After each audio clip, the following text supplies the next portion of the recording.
नमस्कार. आज आपण आलू वडी बनवणार आहोत. त्यासाठी मी इथे 3 आलूची पानं घेतलेली आहेत. पानांना स्वच्छ धुवून आणि पुसून घ्यायचं आहे. आता आपण पानाचं जे देठ आहे ते कापून टाकू आणि पानाला ज्या शेरा असतात त्या थोड्याशा कट करू. असं केल्याने वडी चांगली घट्ट बांधली जाते. या ज्या साईडच्या शेरा आहेत त्यांना आपण असं तांब्याने थोडंसं टेचून घेऊ, म्हणजे या दबल्या जातील आणि आपली वडी छान बनेल. याच प्रकारे बाकीची पानंही मी करून घेते.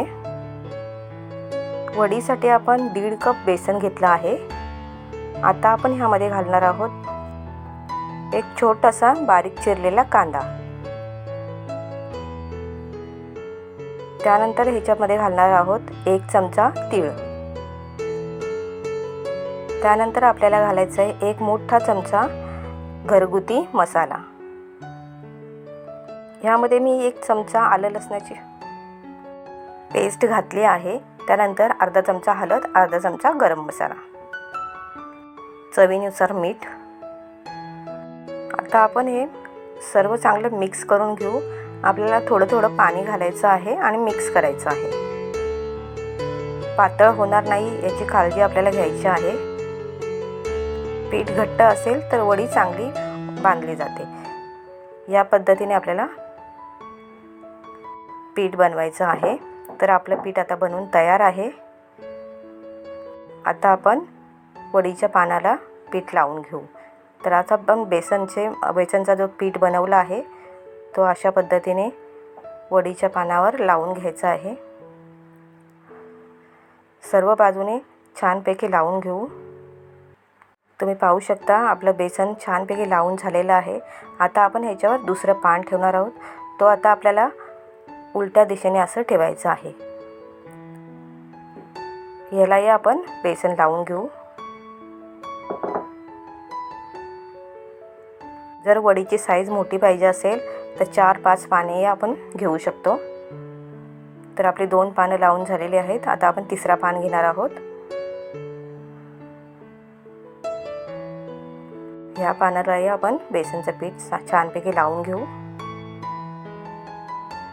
आता आपण वडी बांधायला सुरुवात करू. एक साईडने फोल्ड करायचं आणि दुसऱ्या साईडने या पद्धतीने फोल्ड करून घ्यायचं आणि ह्याला आपण परत बेसन लावून घेऊ. तुम्हाला गोड वडी बनवायची असेल तर ह्यामध्ये चिंचेचा कोळ आणि गूळ घालू शकता. ती वडी छान लागते. परंतु पारंपरिक वडी याच पद्धतीने बनवली जाते. आता आपलं पीठ लावून झालं आहे. आता आपण दुमडालाही सुरुवात करू. अशा पद्धतीने घट्ट बांधून घ्यायचे आहे. लूज बांधली तर वड्या काढता वेळेस ते तुटतात. घट्ट बांधायचे. हे बघा छानपैकी बांधून झाले. आता आपलं जर पीठ राहिलं असेल तर ते साईडने असं भरायचं. वर लावलं तरी चालेल. मी या ठिकाणी एक चाळण घेतलेली आहे. तिला आपण थोडंसं तेल लावून घेऊ. सर्व बाजूने असं तेल लावायचं आहे आणि त्यामध्ये आपल्याला ही वडी ठेवायची आहे. तर मी पाणी गरम करून घेतलं आहे. त्याच्यामध्ये एक रिंग ठेवले. त्याच्यात आपण हे वडी आता ठेवणार आहोत. हे आपल्याला 10 ते 15 मिनिट मीडियम गॅसवर शिजवायचे आहे. याच्यावर आपण आता झाकण ठेवू. 10 मिनिट झालेले आहेत. तर आपण आता ही वडी काढून घेऊ आणि ह्या वडीला आपल्याला आता थंड करायची आहे.